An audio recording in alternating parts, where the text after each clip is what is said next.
ঢাকা বিশ্ববিদ্যালয় থেকে মানে এলএলবি ডিগ্রি নেওয়া আছে।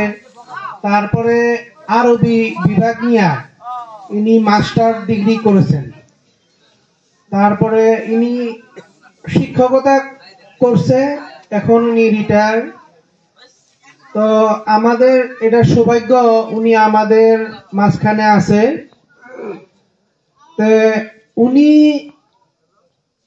পীর মুরিদ সম্পর্কে কোরআনের উপরে বিষয় ভিত্তিক আলোচনা করবে। তো ওনাকে অনুরোধ রাখছি উনি যেন আমাদেরকে ওনার মহামূল্যবান বক্তব্য শুনিয়ে আমাদেরকে ধন্য করে। বসেন বসেন।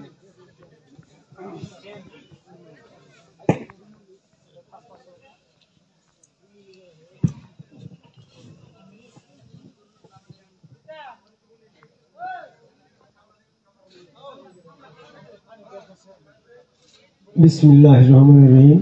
উপস্থিত হযরত চান্দপীর খন্দকার শামসুদ্দিন আরশাদ আল চিশতি রহমতুল্লাহ আলাইহির ৭৪ সংখ্যক ওরস মুবারক ২০২৫। এই ওরস মুবারকের সম্মানিত সভাপতি সাহেব, প্রধান অতিথি সাহেব, খোলাফায়ে রাশিদিন, ওলামা একরামগণ, দূর দূরান্ত থেকে আগত আশেকান ভক্তবিন্দু, অত্র এলাকাবাসী, পর্দার আড়ালের মা ভগ্নী, সর্বস্তরের আপামর জনসাধারণের প্রতি আমার ভক্তিপূর্ণ সালাম মুবারকবাদ জানাই। আসসালামু আলাইকুম। আমি সুদূর বাংলাদেশ থেকে এসেছি। আসলে কোনো বক্তা হিসাবে আসি নাই, আমি ভ্রমণকারী পর্যটক হিসাবে আপনাদের এই দেশটা পরিদর্শনে আসছে, বলে দেখতে আসছে আর কি। তো সেই সাথেই আমাদের সুদাওয়াজন ব্যক্তিত্ব পীর সাহেব আব্দুল সালাম সাহেবের সাথে পরিচয় হয়েছিল গত 22শে নভেম্বর আমার হাফিজ স্যারের বাসায়। সেখান থেকে উনি আমন্ত্রণ করেছিল আমাদের এখানকার এই মাহফিলে আসার জন্য, তাই আমি এসেছি এজ এ বক্তা হিসেবে নয়, আপনাদের আন্তরিকতার মহব্বতের মাধ্যম দিয়ে কিছু কথা যদি শোনাতে পারি, বলতে পারি, জ্ঞানের মাধ্যম দিয়ে মত বিনিময় করি। তো আমি ওই ধরনের কোনো বক্তাও না, আমি একজন প্রধান শিক্ষক প্রাইমারি স্কুলের। এই তরিকতের কিছু গোলামি খাদেমি করি, এই হিসাবে ভক্তবিন্দু নিয়ে চলাফেরা করি, তাই আসছি। তো আমি আমার কোরআন ভিত্তিক গবেষণা লব্ধ একটা বিষয় পবিত্র কোরআন থেকে আমি 2টা বই লিখেছি, সেটাও ওয়েবসাইটে আছে, তার হার্ড কপিও হয়তো আপনাদের কাছে পৌঁছে যাবে। সংক্ষিপ্ত সময়ে তো বিশাল কোরআনের বিষয়বস্তু বলা সম্ভব নয়, তবে আমি যতটুকু পারি অল্প পরিসরে আপনাদেরকে একটি বিষয় বলতে চাই। আমাদের স্রষ্টা এক আল্লাহ, আমাদের নবী মুহাম্মদ সাল্লাল্লাহু আলাইহি সাল্লাম আমাদের নবী, আমাদের আল্লাহ প্রদত্ত নবী প্রদত্ত কোরআন, যেটা আমাদের দ্বীনি গ্রন্থ। তো সব জায়গায় আমাদের এক মিল আছে, কিন্তু দলের মধ্যে আমরা 73 দল কেন? যদি দলের মধ্যে 73 দল যদি আমরা ভিন্ন ভিন্ন মতে থাকি, তাহলে আমাদের স্রষ্টা এক আল্লাহ আমরা কেউ বিশ্বাসী না। যদি স্রষ্টা এক আল্লাহ আমরা বিশ্বাসী হতাম, তাহলে আমাদের একটা দল থাকতো। ইসলামে 73 দলের তো কোনো সূচনাই নেই। তারপরে যদি আমাদের সকলের নবী মুহাম্মদ সাল্লাল্লাহু আলাইহি সাল্লাম এটাকেও যদি আমরা মানতাম, তাও কিন্তু আমরা একটাই দল হতাম। আমরা 73 দলের মতো পার্থক্যতায় প্রমাণ করে আমরা কেউই নবী মুহাম্মদ সাল্লাল্লাহু আলাইহি সাল্লামকে নবী হিসাবে মানি না। যদি মানতাম তাহলে আমাদের একদল হতো। কি মৌলানা সাহেব বুঝতে পারছেন কথা? তারপরেও আমাদের দ্বীনি গ্রন্থ, আল্লাহ প্রদত্ত গ্রন্থ এই কোরআন, নবী মুহাম্মদ সাল্লাল্লাহু আলাইহি ওয়াসাল্লামকে বিধান স্বরূপ এই কোরআন দেওয়া হয়েছে সূরা কাসাসের 85 নম্বর আয়াত।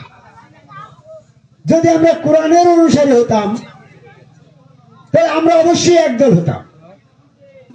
যেহেতু আমরা 73 দলে মত পার্থক্য করে ফেলেছি, কাজে আমরা কেউ কোরআনও মানি না।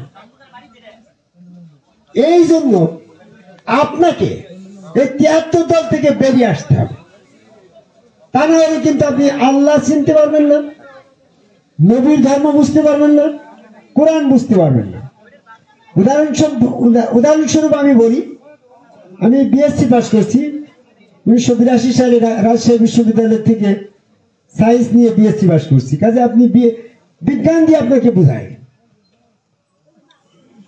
তা পৃথিবীটা যে গোল, এটা কিন্তু পূর্বের কোন বৈজ্ঞানিকরা আবিষ্কার করতে পারেনি। যখন পৃথিবীর থেকে মানুষ চাঁদের দেশে গেল, তখন পৃথিবীতে প্রকৃতপক্ষেই গোল এটা বুঝতে পারল। পৃথিবীর ভিতরে থেকে পৃথিবীর প্রকৃত পরিচয় কিন্তু তারা পায় নাই, ঠিক না কথা? তা আপনি যদি এই 73 দলের ভিতরে সীমাবদ্ধ থাকেন তাহলে প্রকৃত ধর্ম ইসলামকে চিনতে পারবেন না। তাহলে প্রকৃতপক্ষে ধর্ম চিনতে হলে 73 দলের বেরিয়ে বাইরে দাঁড়ান। প্রকৃতপক্ষে নবী মুহাম্মদ সাল্লাল্লাহু আলাইহি ওয়াসাল্লাম রেখে যাওয়া ইসলামকে যদি চিনতে হয়, বুঝতে হয়, তাহলে আপনাকে 73 দলের বাইরে দাঁড়াতে হবে। যদি প্রকৃতপক্ষে কোরআনকে বুঝতে হয়, তাহলে কোরআনের ভিতরে, দ্বীনের ভিতরে, প্রচলিত দ্বীনের ভিতরে কোরআন বিরোধী যে সমস্ত কথা রয়েছে, সেই সমস্ত কথাগুলোকে বর্জন করে প্রচলিত দ্বীন থেকে বেরিয়ে আসতে হবে। এই ব্যাপারে সূরা মাইদার 77 নম্বর আয়াতের দৃষ্টি আকর্ষণ করে আমি বলতে চাই। এই আয়াতে বলা হয়েছে, ইয়া আইয়ুহাল কিতাবু লা তাগলু ফিদ-দীনি গায়রাল হক। হে কিতাবীগণ, দ্বীনের ভিতরে সত্যের বিপরীতে কোনো কিছুই প্রবেশ করেন না।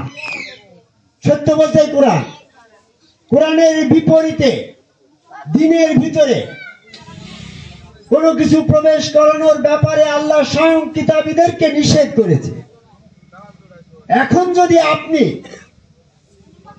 নিরপেক্ষ দৃষ্টিতে কথাটা বোঝার চেষ্টা করেন, তাহলে আমাদের 73 দলে 73 মতে প্রচলিত যে বিধানটা নিয়ে আমরা যার যার মতে ধর্ম পালন করছি, এটাকে যদি একটা গাইডলাইনে, একটা সাইডে, একটা স্টেজে আনেন, আর কোরআনকে যদি একটা স্টেজে আনেন, তাহলে কোরআনের ভিতরে যেটা আছে, এই প্রচলিত দ্বীনের ভিতরে সেটা আছে, সেটা আপনি গ্রহণ করেন। আর কোরআনের ভিতরে নেই, প্রচলিত দ্বীনের ভিতরে প্রচলিত আছে, ওটা বর্জন করেন। এইভাবে যদি বলতে হয়, তাহলে আপনি খেয়াল করে দেখেন, আপনার প্রচলিত দ্বীনের ভিতরে আপনি যেগুলা করছেন, এটা একটাও কোরআনে নেই। তাহলে নিশ্চয়ই আপনি 73 দলের ভিতরে সীমাবদ্ধ থেকে কোরআনকে বর্জন করেছেন। আসেন আমি একটু করে দেখাই।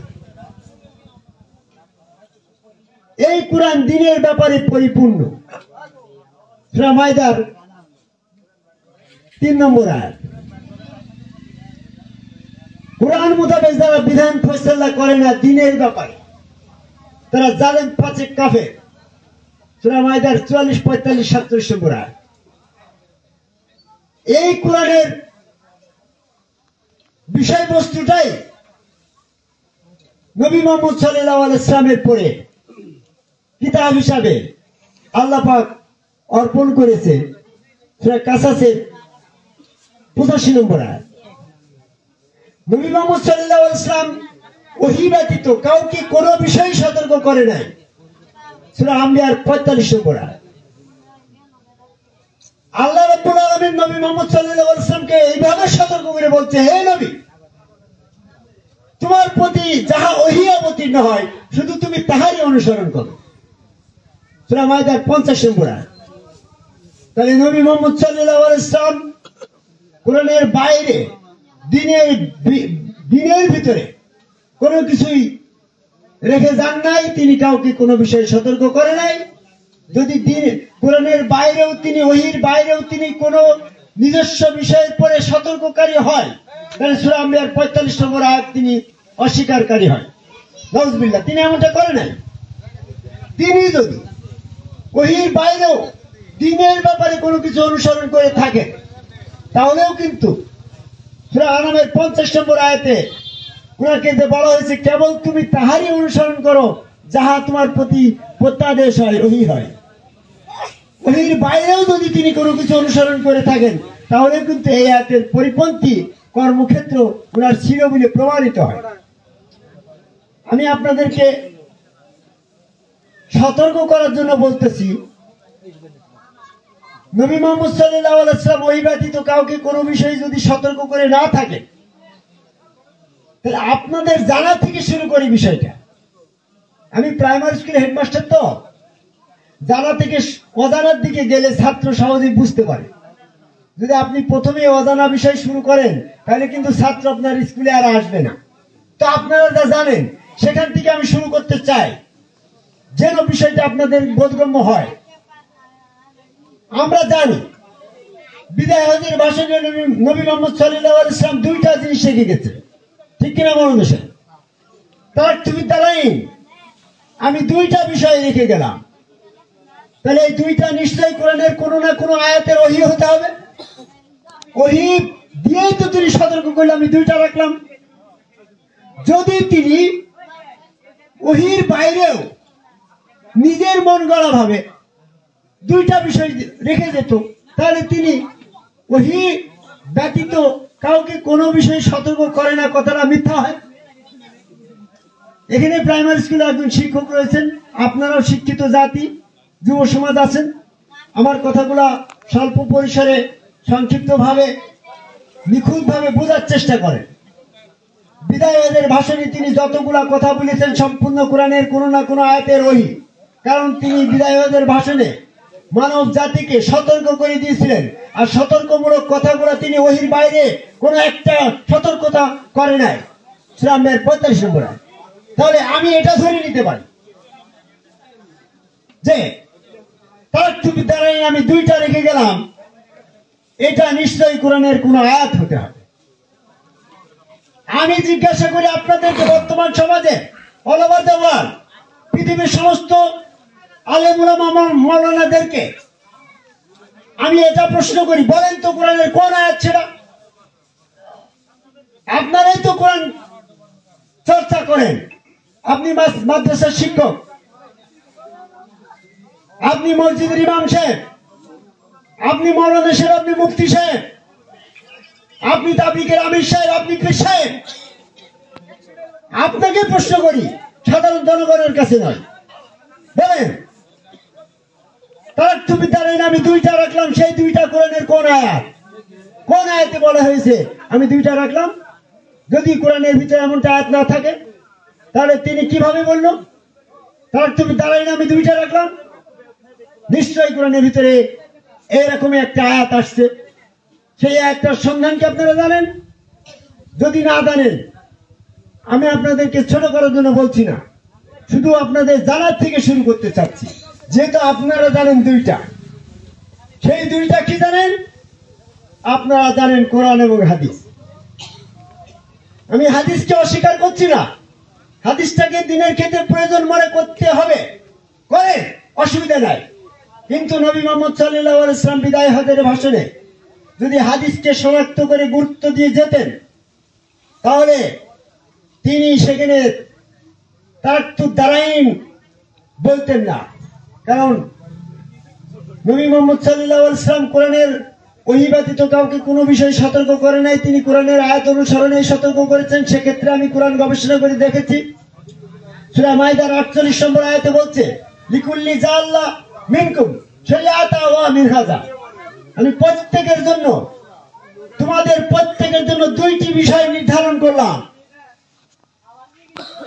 জাআলা মানে নির্ধারণ করা, একটা হচ্ছে শরিয়া, যেটা বিধান, যেটা আইন, যেটা কোরআন।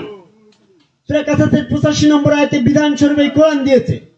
তাহলে দুইটার ভিতরে একটা হচ্ছে কোরআন। ওয়া মানে এবং মিনহাজা আল্লাহ প্রাপ্তির স্পষ্ট পথ। এখনই খুলে দেখেন, যার হাতে মোবাইল আছে অনলাইনে ওপেন করেন, সূরা মাইদার 48 নম্বর আয়াতে শরিয়াতা ওয়া মিনহাজা, এটা বিধানস্বরূপ কোরআন এবং আরেকটা হচ্ছে আল্লাহ প্রাপ্তির স্পষ্ট পথ। আল্লাহ প্রাপ্তির স্পষ্ট পথটাকে বাইপাস করে বাদ দিয়ে যদি আপনাকে ওখানে হাদিস ঢোকানো হয় তাহলে কিন্তু সংখ্যা দুইটাই থাকে। যদি ওখানে কোরআন এবং মিনহাজা এবং হাদিস আনেন তাহলে তারাক্তু ফি সালাসাতুন, আমি তিনটা রাখলাম, কথা আশা লাগে। আল্লাহর দেওয়া দুইটা, নবীর দেওয়া হাদিস, তাহলে কয়টা হয় সংখ্যায়? তিনটা হয়। আপনারা জানেন বিদায় হজের ভাষণে তিনি দুইটা রাখছে, তাহলে দুইটা যখন রাখছে তাহলে শরিয়াতা ওয়া মিনহাজা, কোরআন এবং মিনহাজা রাখছে। আর একটা বিষয় ওখানে গুরুত্ব পায় নাই। অনেক পীর সাহেবরা বলে আহলে বায়াত হতে পারত। আহলে বায়াত যদি দ্বীনের ক্ষেত্রে প্রমাণ করতে চান তাহলে বিদায় হজের ভাষণে 3 প্রমাণ করেন যে নবী মুহাম্মদ সাল্লাল্লাহু আলাইহি ওয়াসাল্লাম 3টা বিষয় রেখেছে, কোরআন এবং মিনহাজা এবং আহলে বায়াত। তাছাড়া তো 3 বোঝে না, কাজে আহলে বায়াতের গুরুত্ব এখানে নাই। আপনারা যদি মনে করেন নবীর আদর্শ, তাও কিন্তু 3 প্রমাণ করা লাগবে, কোরআন এবং মিনহাজা এবং নবীর আদর্শ। 3 যখন বলে নাই তাহলে পীরপন্থীরাও বাতিল, আপনার মন গড়া 73 দলও বাতিল। আসেন আমরা বাতিল পরিত্যাগ করে সত্য ধর্মে কোরআন, সত্য ধর্ম ইসলাম। আল্লাহর সূরা ইমরানের 85 নম্বর আয়াতে বলছে আল্লাহ পাকের মনোনীত ধর্ম ইসলাম। আমি যদি এই জনপদের মানুষের কাছে ইসলাম সম্পর্কে, ইসলাম শব্দের বাংলা জিজ্ঞাসা করি তাহলে অধিকাংশ লোক বলবে ইসলাম মানে শান্তি।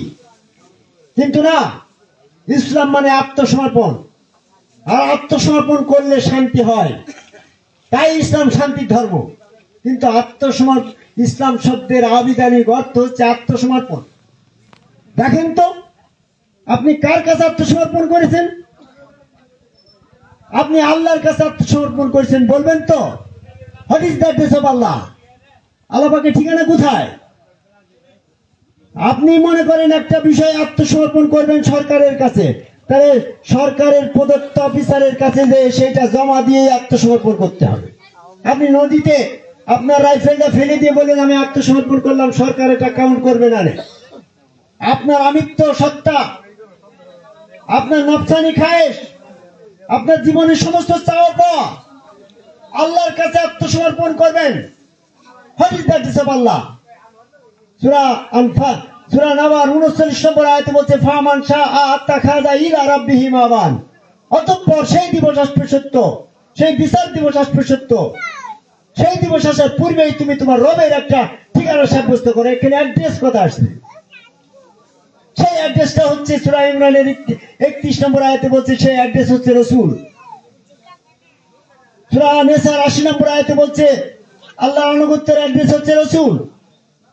সূরা আল ফাতির 10 নম্বর আয়াতে বলছে আল্লাহ পাকের কাছে বায়াতের অ্যাড্রেস হচ্ছে, ঠিকানা হচ্ছে রাসূল। আল্লাহ পাকের হাতে যদি হাত রাখতে হয় তার ঠিকানা হচ্ছে রাসূলের হাত। তা আপনার রাসূল তো বর্তমানে অনুপস্থিত, তাহলে আপনি কোথায় আত্মসমর্পণ করেছেন? এই 73 দলের কেউ এসে রাসূলকে মানে নাই, রাসূলের কাছে সমর্পিত হয় নাই, তার মানে তারা আত্মসমর্পণ করে নাই আল্লাহর কাছে। আল্লাহ জমিনে তার প্রতিনিধিকে নির্ধারণ করলো, সেই প্রতিনিধিকে বাইপাস করে আপনি এমন একটা ধর্মকে চালু করেছেন যে ধর্মটা ইসলাম বিরোধী। আল্লাহ রাব্বুল আলামিন তো বলছেন ওয়ালিন কুনতুম তুহিব্বুনাল্লাহ ফাতাবিউনি, যদি তুমি আল্লাহকে ভালোবাসতে চাও তাহলে ওই রাসূলের অনুসরণ। রাসূলের বাইরে দ্বীনের ক্ষেত্রে কোনো ধর্ম থাকতে পারে না। আজকে যদি সমাজে রাসূল না থাকে তাহলে দ্বীনের ক্ষেত্রে আত্মসমর্পণ করার, আল্লাহর কাছে আত্মসমর্পণ করার আর কোনো ঠিকানা থাকে না। যারা এমনটা করছে তারা রাসূলকে বাইপাস করে সরাসরি আল্লাহর কাছে যে আত্মসমর্পণ করার প্রমাণ হয়, তারা ইসলাম বিরোধী একটা দল, যেটা রাসূলের অস্বীকারী একটা দল। রসুল, আল্লাহ বলছে আমি রসুল না পাঠিয়ে কাউকে শাস্তি দিই না। সূরা বনী ইসরাঈলের 15 নম্বর আয়াত। যদি বর্তমানে রসুল না থাকে আর সেই ক্ষেত্রে যদি কাউকে আল্লাহ শাস্তি দেয়, তাহলে তার এই আয়াত প্রশ্নবিদ্ধ হয় এবং সেক্ষেত্রে আল্লাহ আবার স্পষ্ট আয়াত নাযিল করে দিল। সূরা কাসাসের 37 নম্বর আয়াত খুলে দেখেন। আল্লাহ বলছে আমি যদি কোন জনপদের ক্ষেত্রে কেন্দ্রে রসুল না পাঠিয়ে কোন জনপদ ধ্বংস করি কিংবা কাউকে শাস্তি দিই, তাহলে তারা বলতো আমাদের কাছে রসুল পাঠালে, এখানে পাঠালে আমরা মুমিন হতাম। বর্তমান নবী মুহাম্মদ সাল্লাল্লাহু আলাইহি ওয়াসাল্লামের পরে এই জনপদের কাছে রোজ কিয়ামত পর্যন্ত যদি আর কোন রসুল না থাকে আর এদেরকে যদি শাস্তি দেওয়া হতো, তাহলে তারা আল্লাহর কাছে যে এমনটি বলতো আমাদের কাছে রসুল পাঠালে না কেন, পাঠালে তো মুমিন হতাম। তাহলে তখন আল্লাহ রাব্বুল আলামিন তাদেরকে বলবে কাইফা তাকফুরুন ফিকুম রাসূলুল্লাহ, তুমি কি করে রসুল হলে তোমার ভিতরে, তুমি কি করে কাফের হলে তুমি তোমার ভিতরে রসুল উপস্থিত থাকা সত্ত্বেও। সূরা ইমরানের 101 নম্বর আয়াত। সে বলল আমার ভিতরে মুহাম্মদ সাল্লাল্লাহু আলাইহি ওয়াসাল্লামের পর থেকে 1400 বছর পরে আমি জন্মাইছি, আমার ভিতরে কোন রসুল ছিল না, এই জন্য আমি কাফের হয়েছি। তো তাকে কি শাস্তি দেওয়া যাবে না? এই জন্য আল্লাহ বলছে আমি রসুল না পাঠিয়ে কাউকে শাস্তি দিই না। তাহলে বর্তমানে রসুল নাই যদি আমি সমর্থন করি, আপনি সমর্থন করেন, তাহলে আল্লাহ পাকের কিছু আয়াত প্রশ্নবিদ্ধ হয়। আল্লাহর আয়াত প্রশ্নবিদ্ধ হবে না। কাউকে শাস্তি দিতে গেলে ওই আয়াতের ওসিলায় কেউই আর শাস্তি পাচ্ছে না, যেহেতু আল্লাহ তো রসুল দেয় নাই।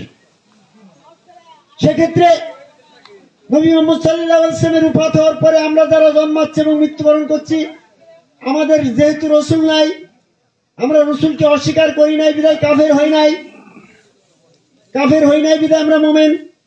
যেমন কিভাবে আবু জেহেলের কাছে মুহাম্মদ সাল্লাল্লাহু আলাইহি ওয়াসাল্লাম যখন এসে কলেমার দাওয়াত দিল, দিন ইসলামের দাওয়াত দিল, আবু জেহেল কিন্তু দাওয়াতের আগে কাফের ছিল না। যখন ইসলামের দাওয়াত দিল, সে রসুলকে অস্বীকার করলো, তখন সে কাফের হয়ে গেল। তাহলে আমাদের কাছে রসুল এসে দাওয়াত দেয় নাই, আমরা রসুলকে অস্বীকার করি নাই, আমরা কাফের হই নাই। তাহলে নবী মুহাম্মদ সাল্লাল্লাহু আলাইহি ওয়াসাল্লামের পরের থেকে রোজ কিয়ামত পর্যন্ত যত মানুষের মৃত্যু হবে, জন্ম মৃত্যু, কেউ আর কাফের না, বিনা হিসাবে তাদের জান্নাত হয়ে গেল। মনে করেন আমি আরবিক সাহিত্যের পরে মাস্টার্স করছি, তো মনে করেন কথাটা বিলে আপনাকে বোঝানোর জন্য বলছি। তাহলে আমি যা বলছি সেটা কিন্তু প্রকৃত নয়, আপনি বুঝে নেন। যদি এখন রসুল না থাকলো, তাহলে আমাদের কাউকে শাস্তি দেয় নাই, দিতে পারবেও না। আল্লাহ তো ওয়াদাই করছে আমি রসুল না পাঠিয়ে কাউকে শাস্তি দিই না। এই পরিসরে অল্প কিছু কথা বলি, তারপর আমি পরের কথায় যাব। বর্তমানে কিছু পীর সাহেবরা আছেন, তারা বলে আমরা নাইবি রসুল। ওই নবী মুহাম্মদ সাল্লাল্লাহু আলাইহি ওয়াসাল্লাম রসুল ছিলেন, তার পরবর্তীতে আমি নাইবি রসুলের দায়িত্ব পালন করছি, আমি দায়িত্বপ্রাপ্ত নাইবি রসুল। আমি এইটাকে এইভাবে কাউন্ট করি যে সূরা বনী ইসরাঈলের 15 নম্বর আয়াত করে দেখেন, এখানে রসুল অথবা নাইবি রসুল না পাঠিয়ে আমি কাউকে শাস্তি দিই না, রসুল অথবা নাইবি রসুলের কথা আসে না। এই পরিসরে অনেক আলেম উলামা, মৌলানা, মুফতি সাহেবরা বলছেন আমরা ওয়ারিসুল আম্বিয়া, নবীর ওয়ারিস। সূরা বনী ইসরাঈলের 85 নম্বর আয়াতে কিন্তু এমনটা বলেন আমি রসুল অথবা মুফতি, মৌলানা, উলিল আমর এদেরকে পাঠিয়েছি, না পাঠিয়ে কাউকে শাস্তি দেবেন কোনো অথবার সুযোগ নাই। মৌলানা মুফতি সাহেবরাও এই দিনের ক্ষেত্রে রেসালতের দায়িত্বভার গ্রহণ করতে পারছেন না। রসুল তো রসুলেই সব দিকে এসছে। এই পরিসরে যারা এরকম ভাবে তাবলীগ করে বেড়াচ্ছেন, আপনার আমির সাহেব, এখানে রসুল অথবা আমির সাহেব কথাটাও নেই, ডাইরেক্ট রসুল। আপনারা তো রসুলকে একেবারে শেষ করে দিয়েছেন, তাহলে আপনাদের শাস্তি পাওয়ারও কোনো সুযোগ নাই, কাফের হওয়ারও কোনো সুযোগ নাই। এই পরিসরে আমি মনে করি সবাই আমরা জান্নাতে চলে গেলাম, আমরা তো একটু আনন্দিতই হলাম নাকি, কতটা হতে পারেন। কিন্তু নবী মুহাম্মদ সাল্লাল্লাহু আলাইহি ওয়াসাল্লামের পিরিয়ডে যারা, নবী মুহাম্মদ সাল্লাল্লাহু আলাইহি ওয়াসাল্লামের আগে যারা জন্ম হয়েছিল, ওই আবু জেহেল আল্লাহর কাছে আত্মপক্ষ সমর্থন করে এমনটি বলবে, হে প্রভু, আমাকে যদি নবী মুহাম্মদ সাল্লাল্লাহু আলাইহি ওয়াসাল্লামের পরে জন্মটা দিতে, তাহলে আমি তো বিনা হিসাবে বেহেশতে চলে যেতে পারতাম, আমার তো কাফের হওয়া লাগতো না।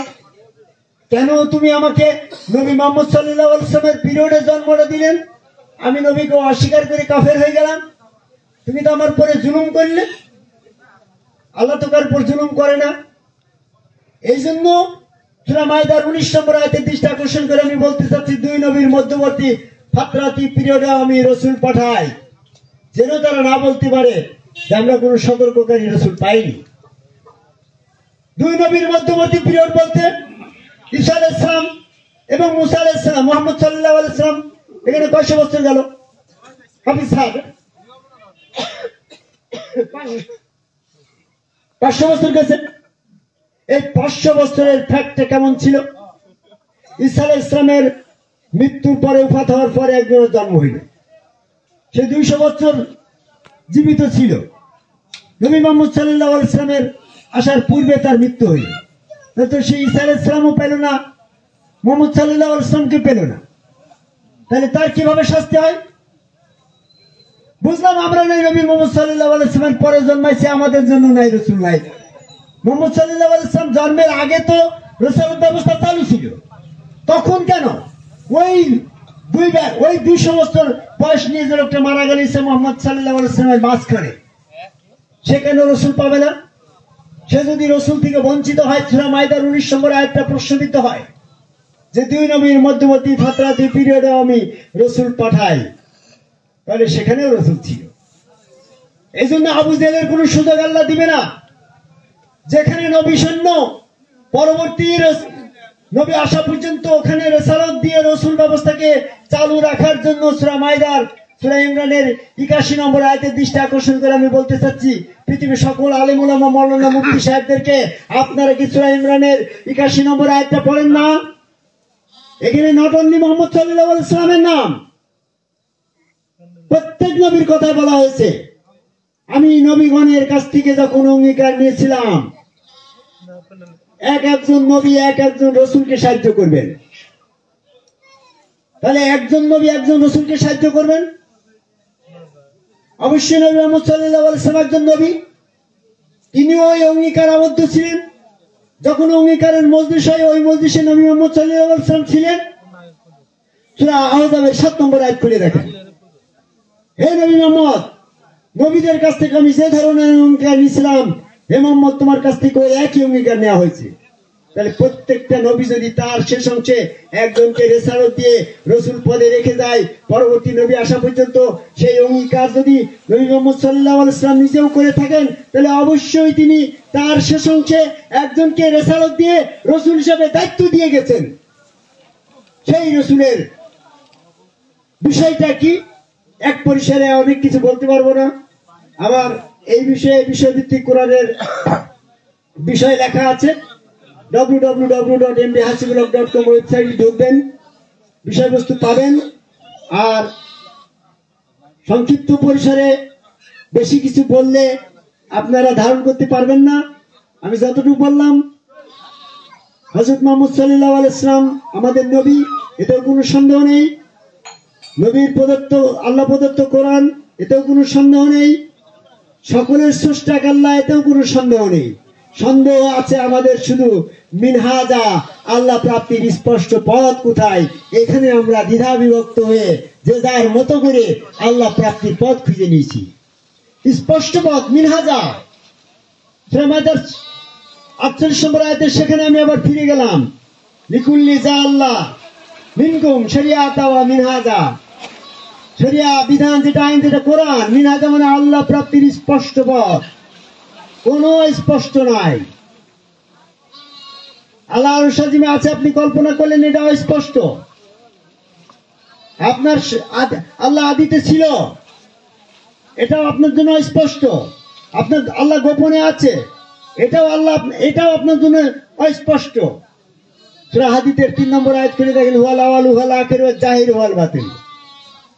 আল্লাহ যদি আদি অন্ত গোপন এখানেই শেষ করে দিত কথাটা, তাহলে স্পষ্ট ভাবে আল্লাহকে ব্যক্ত করার ব্যাপারে আল্লাহ জটিলতায় পড়ে যেত। এই জন্য আল্লাহ তখন বলে দিল সূরা হাদীদের 3 নম্বর আয়াতে, হুয়াল আওয়ালু হুয়াল আখিরু ওয়াল জাহিরু ওয়াল বাতিন। তিনি আদিতে ছিলেন, বিশ্বাস করেন, সিজদা করেন। তিনি সবার শেষে থাকবেন, বিশ্বাস করেন, সিজদা করেন। তিনি গোপনে আছে, বিশ্বাস করেন, সিজদা করেন। তিনি প্রকাশ্য আছে, স্পষ্ট আছে, সেখানে বিশ্বাস করার পরে সিজদা দিলেই আপনি আল্লাহর সিজদাকারী, আল্লাহতে আত্মসমর্পণকারী। আপনি যেভাবে আত্মসমর্পণ করেন আল্লাহতে, আসমান জমিনে যা কিছু আছে সকলে আল্লাহর কাছে আত্মসমর্পণ করে, সূরা ইমরানের 83 নম্বর আয়াত। আপনিও সেই কাজে আত্মসমর্পণ করেন। আসমান জমিনের ভিতরে তো ইবলিসও করে, তাহলে ইবলিসও যে কাজে আত্মসমর্পণ করেছে আপনিও তো তাই করেছেন।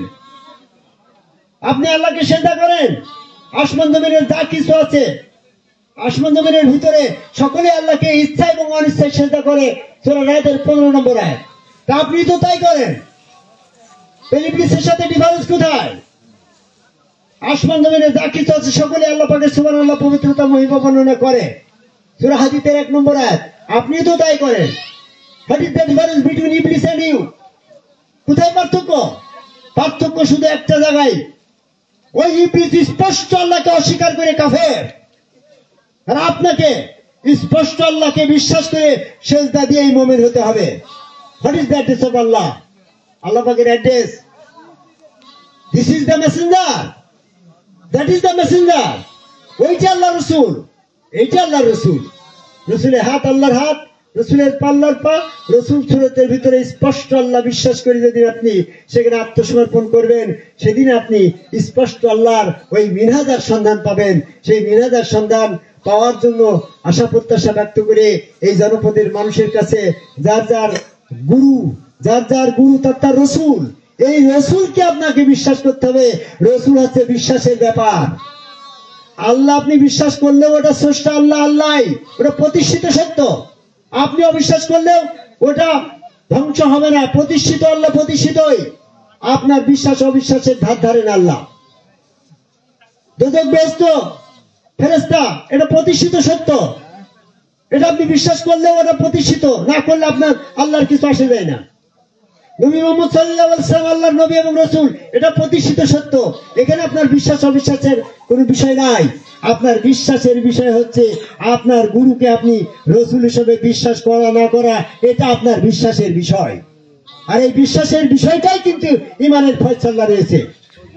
আপনি দলিল বাদে রাসূলকে বিশ্বাস করতে চাচ্ছেন না। নবী মুহাম্মদ সাল্লাল্লাহু আলাইহি ওয়াসাল্লামকে যখন হযরত আলী বিশ্বাস করে নিল আমার রাসূলই, তাহলে কোন দলিল অনুসারে হযরত আলী মুহাম্মদ সাল্লাল্লাহু আলাইহি ওয়াসাল্লামকে রাসূল বিশ্বাস করলো? তার আন্তরিক বিশ্বাসের জোশে মুহাম্মদ সাল্লাল্লাহু আলাইহি ওয়াসাল্লাম রাসূল হইলেন। তা আপনার গুরু আপনার বিশ্বাসের জোশে রাসূল হবেন, তাহলে আপনি আল্লাহ পাকের স্পষ্ট পথ পাবেন। যারা নিজের গুরুকে রাসূল হিসাবে বিশ্বাস করতে পারেন নাই, অথচ গুরু খাদেমি করেন, গুরু দাসত্ব করেন, এদের বিষয়টা শিরক গণ্য হবে। কারণ আলা লিল্লাহি দীনু খালিসুন, সূরা জুমার 1 নম্বর আয়াত 3 নম্বর আয়াত। দ্বীনের ক্ষেত্রে সকল আনুগত্য পাবে একমাত্র আল্লাহ, আর আল্লাহ রসুলের আনুগত্যটা আল্লাহর পর্যন্ত পৌঁছায়, সূরা নিসার 80 নম্বর আয়াত। আপনার পীর সাহেব যখন রসুল নয়, তার কাছে মহিষ নিয়ে আসলেন, ধান ক্ষেত নিয়ে আসলেন, চাল টাকা পয়সা নিয়ে আসলেন, ওই আনুগত্য তো আল্লাহর কাছে পৌঁছাইলো না। কারণ পীর সাহেবের আনুগত্য করলে ওই আনুগত্য আল্লাহর কাছে যাবে এমনটা তো কোনো আয়াত নেই। আয়াত আসছে রসুলের আনুগত্য করলে ওটা আল্লাহর কাছে যাবে। এই জন্য আপনার ক্ষেত্রে তিনপন্থী, পীরপন্থী, শিরকপন্থী। আপনি পীরের আনুগত্য করেন, রসুলের আনুগত্য করেন, আবার আল্লাহর আনুগত্য করেন। কয়টা হলো হাফিজ স্যার? 3টা। সূরা নিসার 171 নম্বর আয়াতে বলছে আল্লাহ বিশ্বাস করো, রসুল বিশ্বাস করো, 3 মিলো না। আমি গবেষণা করে অনেক বিতর্ক করেছি, অনেক তর্ক করেছি, অনেক বাহাস করেছি। এই সমস্ত পীর সাহেবরা সূরা নিসার 59 নম্বর আয়াত দিয়ে পীরপন্থী প্রমাণ করেন। সূরা নিসার 59 নম্বর আয়াতে বলা হয়েছে আতিউল্লাহ আতিউর রাসূল উলিল আমর মিনকুম। এখানে 2 ধরনের আনুগত্যের কথা বলা হয়েছে, আল্লাহ এবং আল্লাহর আনুগত্য, আর রাসূলের আনুগত্য হচ্ছে দ্বীনি ব্যবস্থাপনায়, আর উলিল আমর হচ্ছে দুনিয়াবী ব্যবস্থাপনায়। যেমনটা ভাবে হযরত আলী, আবু বকর, উমর, উসমানের জন্য আল্লাহর আনুগত্য, রাসূলের আনুগত্য ছিল দ্বীনের ক্ষেত্রে। উলিল আমরে আনুগত্য করার এই আয়াত যখন নাজিল হয়ে গেল, উলিল আমর দিয়ে যদি আপনি দ্বীনি ব্যবস্থাপনায় একজন ব্যক্তির সত্তাকে প্রমাণ করেন, তাহলে আমি প্রশ্ন করি আবু বকর, উমর, উসমানের জন্য নবী মুহাম্মদ সাল্লাল্লাহু আলাইহি ওয়াসাল্লামের বাইরে তৃতীয় আর কোন ব্যক্তিকে তিনি দ্বীনের ক্ষেত্রে আনুগত্য করলে what is that very person? কইছে এমনটা হবে না। ওটা ছিল যে যে দেশের প্রেসিডেন্ট, যে যে দেশের রাজা, সেই রাজার আনুগত্য করতে বলা হয়েছে দ্বীনের ক্ষেত্রে। উলিল আমরের আনুগত্যের ভিতরে কোনো সেজদা নাই, অথচ রসুল আদম রসুলের আনুগত্যের ভিতরে ওয়াসজুদুলি আদামা সেজদার মাধ্যমে সে দিনই আনুগত্যের ব্যবস্থা রয়েছে। কাজেই আমি সংক্ষিপ্ত পরিসরে মনটা বলবো না, সমাধানটা শুধু এটাই, আপনার পীর সাহেব আপনার গুরুকে আপনি রসুল হিসাবে বিশ্বাস করে আনুগত্য করলে ওইটা আর সেরেক হবে না, ওটা তখন আল্লাহর কাছে চলে যাবে, আপনি তখন ওইখানে যে স্পষ্ট আল্লাহ দর্শন করতে পারবেন। এজন্য আপনাদেরকে আমার ভাষা বক্তব্যের ভিতরে কোনো ভুল বেয়াদবি হলে, আমি আপনাদের মেহমান, বাংলাদেশ থেকে এসেছি, ভারতের মেহমান না, আমি মেহমান হিসাবে সকলের কাছে আমার ভুল বেয়াদবির জন্য করজোড়ে ক্ষমা প্রার্থনা করে আমার বক্তব্য শেষ করি। আসসালামু আলাইকুম।